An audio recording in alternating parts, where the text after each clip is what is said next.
सैन्य हमला किया। लक्ष्य बने ईरान के परमाणु ठिकाने और आसमान से बरसी तबाही की आग। जब अमेरिका ने आधी रात को दुनिया को चौंका दिया। तारीख 22 जून 2025, समय सुबह 4:15। टारगेट ईरान के परमाणु केंद्र। अमेरिका ने 22 जून की सुबह ईरान के 3 परमाणु ठिकानों पर 7B2 बॉम्बर से हमला किया। ये ठिकाने ईरान के फोर्डो, नतांज और इस्फहान में हैं। ईरानी परमाणु ठिकानों पर मिसाइल गिराने के करीब 13 घंटे बाद अमेरिकी रक्षा मंत्री और joint chief of staff general Dan Caine ने एक प्रेस कॉन्फ्रेंस की। जनरल डैन केन ने बताया कि ईरान में चले ऑपरेशन का नाम ऑपरेशन मिडनाइट हैमर था। इस ऑपरेशन में 125 से ज्यादा जेट शामिल थे। 7B2 बमवर्षक, फाइटर जेट और जासूस विमान ऑपरेशन का हिस्सा थे। 30,000 पाउंड के खास बम से हमला किया गया। पनडुब्बी से भी टॉमहॉक क्रूज मिसाइलें दागी गई। भ्रम फैलाने के लिए कई विमान प्रशांत महासागर की तरफ भेजे गए। बंकर बस्टर बम सीधे उस गुफा को निशाना बना रहे थे जहां यूरेनियम सेंट्रीफ्यूज चल रहे थे। 30 मिनट में पूरे ऑपरेशन को अंजाम दे दिया गया। ईरान को हमले की भनक तब लगी जब सब खत्म हो चुका था। ऑपरेशन इतना सटीक था कि एक भी अमेरिकी सैनिक जमीन पर नहीं उतरा। अमेरिका का यह हमला सर्जिकल स्ट्राइक ही था और इस पूरे ऑपरेशन को वॉर रूम में राष्ट्रपति ट्रंप खुद अधिकारियों के साथ मॉनिटर कर रहे थे। ऑपरेशन खत्म होने के बाद अमेरिकी रक्षा मंत्री, जिन्होंने कहा ये कार्रवाई अमेरिका की सुरक्षा और पश्चिम एशिया में शांति बनाए रखने के लिए जरूरी थी। अगर ईरान शांति का रास्ता नहीं अपनाता तो अमेरिका आगे भी सख्त कदम उठाने से पीछे नहीं हटेगा। अमेरिका का कहना है यह हमला ईरान के परमाणु कार्यक्रम को सीमित करने के लिए किया गया, लेकिन क्या यह हमला किसी बड़े युद्ध का संकेत है? ऐसे में दुनिया की प्रतिक्रिया की बात करें तो ईरान ने कहा यह हमला अवैध है, हम इसका जवाब देंगे। इजराइल ने कहा सही समय पर सही प्रहार होगा। रूस ने कहा क्षेत्र में आग लगाई गई है। संयुक्त राष्ट्र ने शांति की अपील की है। अमेरिकी हमले से बौखला ईरान ने पलटवार की धमकी दी। ईरान के पलटवार पर अब पूरी दुनिया की नजर है।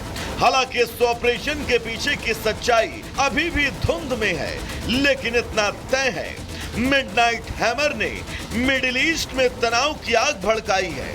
और यह भी तय कि ईरान की जमीन पर गिरा अमेरिकी हथियारों का कहर विश्व की राजनीति में एक नया अध्याय लिखेगा।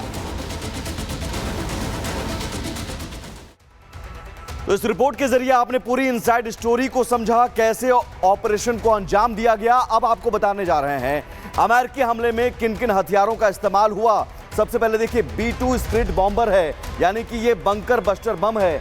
12 बंकर बस्टर बम का इस्तेमाल किया गया। ताकत है, स्टील्थ बहुत घातक है और रडार से बचाव, रडार की पकड़ में ये बम नहीं आता है और सीधे 100 फीट की गहराई में। अगला हथियार JDAM बम है। 40 से भी ज्यादा इस बम का इस्तेमाल किया गया और ताकत इसकी है 2000 पाउंड।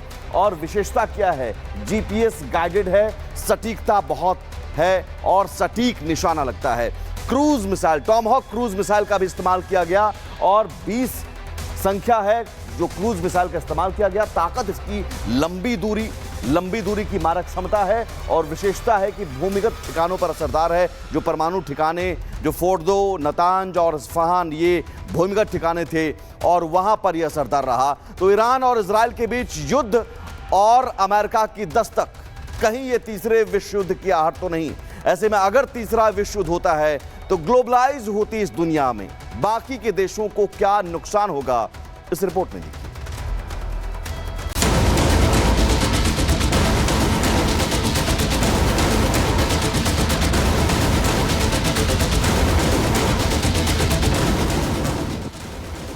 दुनिया तीसरे विश्व युद्ध के मुहाने पर खड़ी है। क्या दुनिया अब दो धड़ों में बंटने वाली है? और वाकई अगर ऐसा हुआ तो दुनिया के सामने एक दो नहीं बल्कि कई चुनौतियां मुंह फैलाए खड़ी हो जाएंगी। और यही वजह है कि भारत ने जब इस युद्ध के बीच ईरान से बात की तो शांति और स्थिरता पर जोर दिया, क्योंकि अगर ईरान और इजराइल का युद्ध नहीं थमा तो एक दो नहीं कई संकट दुनिया के सामने होंगे। सबसे पहले और महत्वपूर्ण संकट की बात करें तो विश्व युद्ध का खतरा इस दुनिया पर मंडराने लगेगा। इन दो देशों के बीच युद्ध में अमेरिका की सीधी दस्तक और ईरान के परमाणु ठिकानों पर हमले ने अब विश्व युद्ध की आहट को तेज कर दिया है, क्योंकि चीन और रूस अब तक ईरान के साथ खुलकर खड़े हैं। लेकिन अमेरिका के प्रहार के बाद क्या रूस, चीन और ईरान की तरफ से भी पलटवार किया जाता है? और अगर ऐसा होता है तो तय है और भी देश इस जंग में कूद सकते हैं और ये किसी के भी हित और फायदे के लिए अच्छा नहीं होगा। विश्व देशों के लिए ये एक बड़ी चुनौती पैदा करेगा। ईरान इजराइल युद्ध और विश्व युद्ध की आहट ऐसे में दुनिया के बाकी देश किस धड़ में जाकर खड़े हो, यह भी सभी देशों के लिए चुनौती बन गया है, क्योंकि एक तरफ इजराइल और अमेरिका खड़े हैं जबकि दूसरी तरफ ईरान, रूस और चीन। ऐसे में किस धड़ में कौन से देश जुड़ते हैं ये कहना अभी बहुत मुश्किल है, क्योंकि ज्यादातर देश इस वक्त ऐसे हैं जो इन संघर्षों के बीच अब तक तटस्थ नजर आए। विश्व युद्ध अगर होता है तो सीधा आर्थिक नुकसान दुनिया को झेलना पड़ेगा। अगर विश्व युद्ध के हालात बनते हैं तो ऐसे में आर्थिक चुनौतियों से जूझना कोई नई बात नहीं होगी। रक्षा खर्च में बेहिसाब बढ़ोतरी, बाकी देशों की तरफ से व्यापार मार्गों पर प्रतिबंध, ये तय है महंगाई आसमान को छू जाएगी। अब जब ईरान, रूस और चीन से बात कर आगे की रणनीति तैयार कर रहा है, इस बीच ट्रंप की ईरान को धमकी, ये सब क्या वाकई तीसरे विश्व युद्ध की आहट है? क्या वाकई दुनिया अब तीसरे विश्व युद्ध के संकट से जूझने वाली है? क्योंकि ईरान, अमेरिका और इजराइल के रुख से यह बिल्कुल साफ है कि फिलहाल ये रुकने वाले नहीं हैं। Bureau report, Republic Bharat.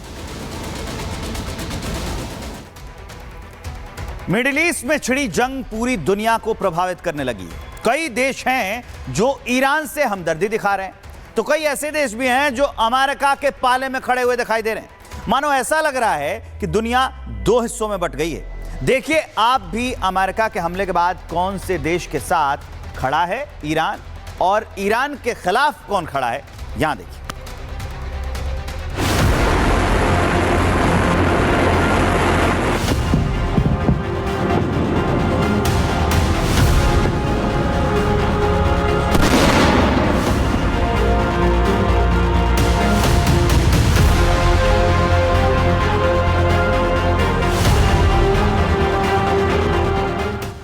जून को जब ईरान इजराइल युद्ध की शुरुआत हुई तब शायद ही किसी ने सोचा होगा कि युद्ध इतना विध्वंसक रूप ले लेगा।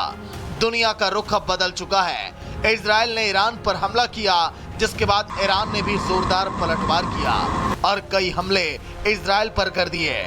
लेकिन अब अमेरिका की सीधी एंट्री के बाद और ईरान के 3 परमाणु प्रतिष्ठानों पर हमले के बाद दुनिया अब दो धड़ों में बटी हुई दिखाई दे रही है।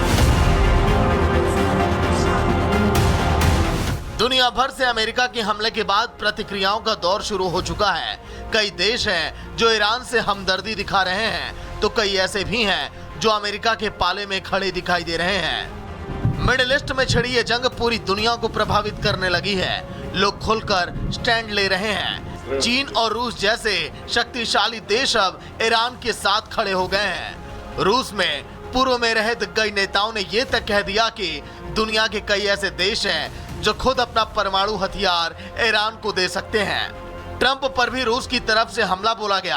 कहा गया कि ट्रंप शांति कायम करने वाले नहीं बल्कि युद्ध की आग को और भड़काने वाले राष्ट्रपति हैं। वहीं उधर ब्रिटेन ने अमेरिका के ईरान पर किए गए हमले का समर्थन किया। उधर अमेरिकी हमले से पहले ही हूती विद्रोहियों ने यह ऐलान कर दिया था कि अगर अमेरिका ने हमला किया तो वो लाल सागर में अमेरिका की जहाजों को निशाना बनाएंगे। अब नजर हूती विद्रोहियों पर भी है।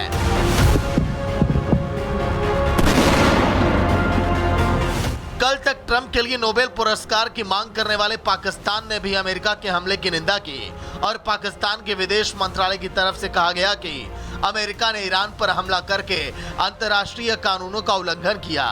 वहीं ईरान के विदेश मंत्री भी अब रूस पहुंच चुके हैं और ये कह दिया कि अमेरिका ने कूटनीति को तार-तार कर दिया है।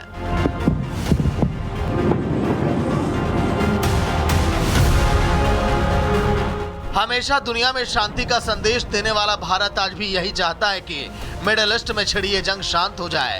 यही वजह है कि युद्ध के बीच भारत के पीएम ने भी ईरान के राष्ट्रपति से बात की। कहा कि युद्ध के माहौल में थोड़ा संयम बरतें और शांति की तरफ कदम बढ़ाएं। सऊदी अरब सहित कई मुस्लिम देशों ने इस जंग को लेकर चिंता जताई है और कहा कि ईरान के परमाणु ठिकानों पर हमला चिंताजनक है। हालांकि सऊदी अरब ने सभी पक्षों से शांति बरतने की अपील की।